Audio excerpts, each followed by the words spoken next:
Hi, it's Miss Osborne again. Let's take a second to talk through your post-secondary options.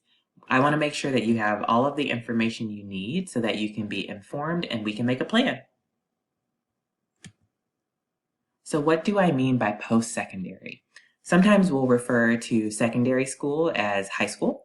And so post, which just means after, refers to any of your plans after high school. What are some of your post-secondary options? Well, there are quite a few options for what you can do after high school, and we'll have a chance to talk through all of them so you can get a better idea of what might fit your goals. So we'll talk through 4-year colleges or universities, 2-year community college, trade or technical school, apprenticeship training, military enlistment, and any of the other options that are out there.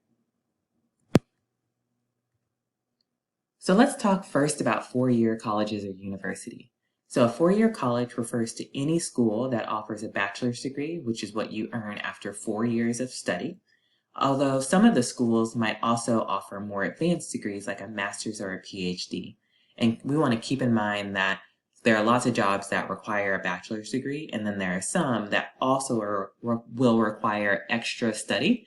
And so you might have to go back to school for a master's or a PhD. Here are some of the examples of 4-year colleges or universities that we have just here in Middle Tennessee.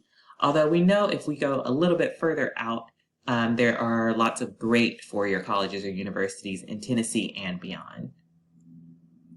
You should take some time to talk to your teachers about their experiences in college, especially if they went to any of the ones that you see on the screen.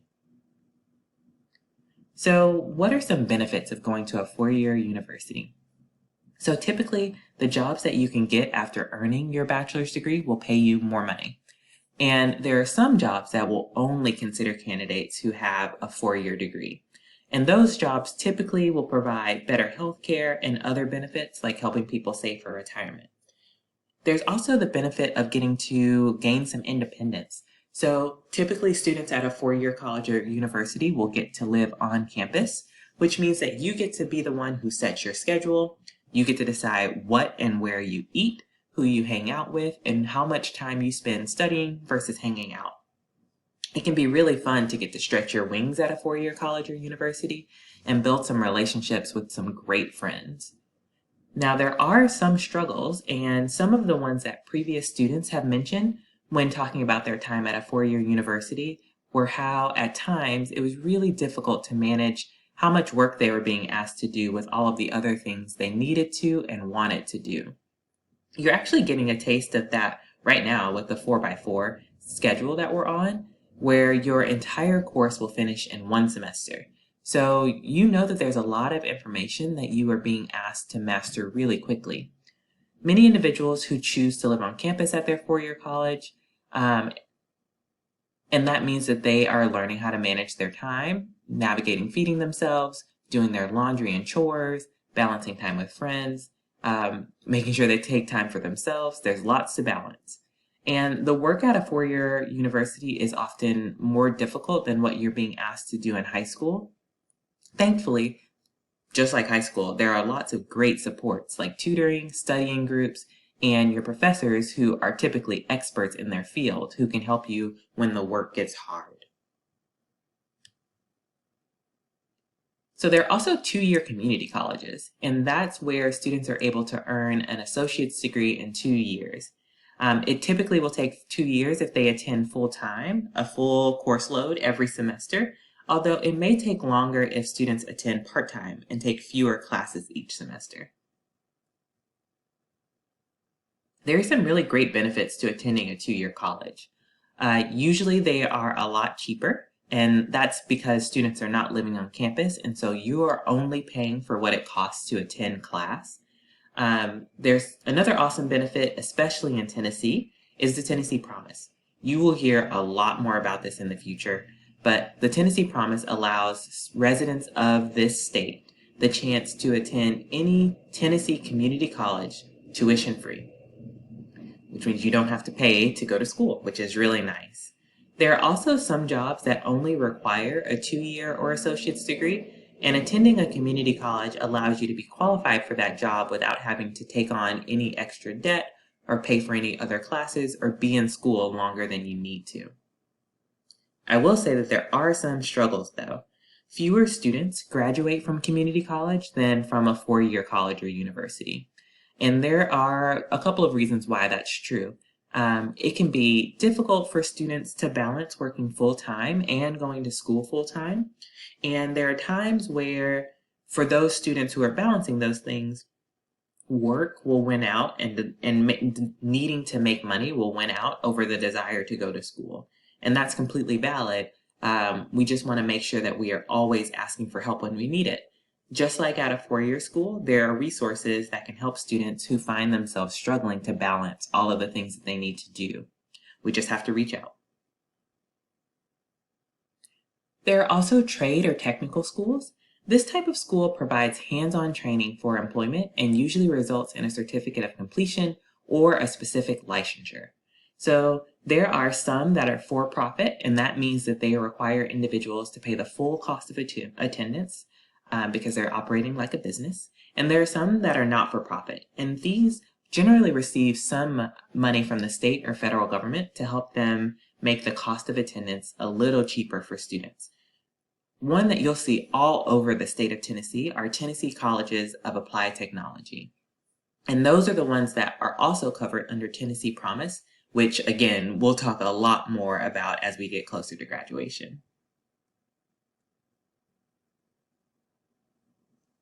So some of the benefits for this type of school are they are excellent for students who want a job that do not require a degree. So some jobs like a cosmetologist or a licensed construction worker, you don't need a degree and you won't actually be able to earn one specifically for those jobs at a 2-year or a 4-year school. But with trade or technical schools, you'll get all of the training that you need to be successful in that position. Typically, these programs will last from about 6 months to up to 2 years. Some potential struggles for this type of school are that with TCAT specifically, Tennessee College of Applied Technology, there are a limited number of spots for each term where they're taking students. So the classes can fill up really quickly.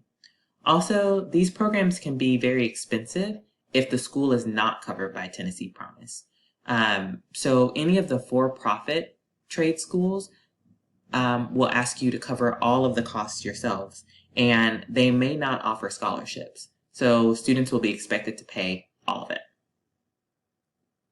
Let's talk a little bit about apprenticeships. So this is a formal way of learning a skill or a trade by working with someone who performs a particular job. So there are times where apprenticeships will also ask a student to attend a trade or technical school, and we can talk one-on-one about whether or not that feels like it's the best route for you. But I want to talk about some of the benefits. It gives a person a really intense on-the-job training with someone who already works in that field. They tend to be an expert already. And at times, this can lead to a high-skilled, high-wage job, like being a plumber or working on HVAC machines so that people can have heating and cooling. There are some struggles, though. It can be really difficult to find apprenticeships because there's not a central database and there's not a school for that. And while sometimes this can lead to a job, it's not always guaranteed that you will have a job after finishing your apprenticeship. And there is no person working full-time to make sure that once you finish your apprenticeship, you get a job. There's a lot more that you have to do on your own to secure that kind of a future. So there's also military enlistment. Joining one of the branches of the armed forces, so the Navy, the Army, the Air Force, Marines, or the National Guard, gives you a chance to serve the United States in some capacity and often provides the ability to pay for college. The government will pay for your college once you finish. So it gives the individuals who want this type of a setting a really structured place to learn and get to learn some skills. And it gives you a chance to be paid while you're doing these things. Some struggles. Once you sign up for the military, you are telling them that you are committed for whatever amount of time they deem you need to be there. So for some people, that's 2 years, and for some people, it's a lot longer. It just depends.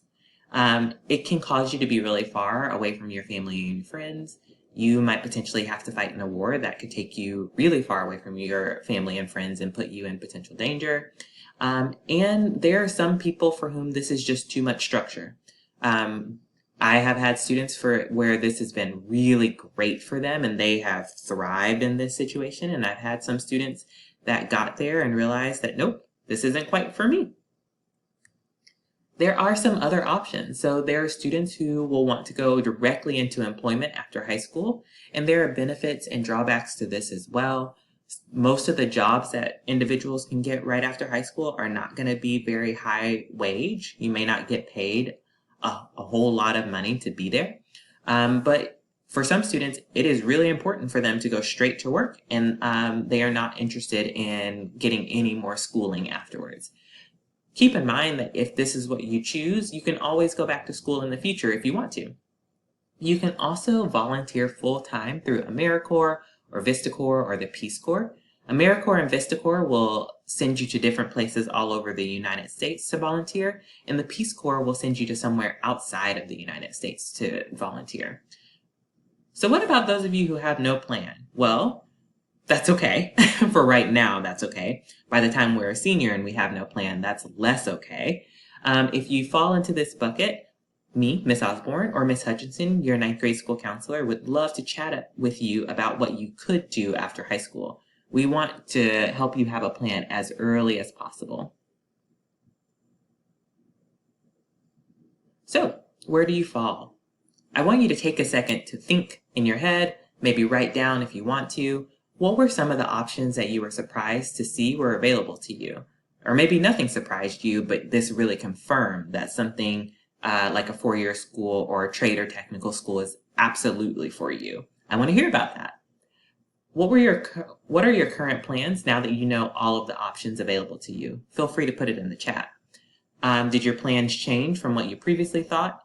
And if so, what sparked that change? I'm really curious.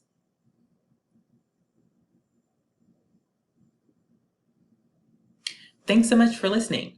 It's really helpful for me if you take this survey so that I can know if I'm doing a good job and what I can change for the future. It's about 5 questions long and it's offered in English and Spanish. So please fill it out for me and I hope to talk to you soon.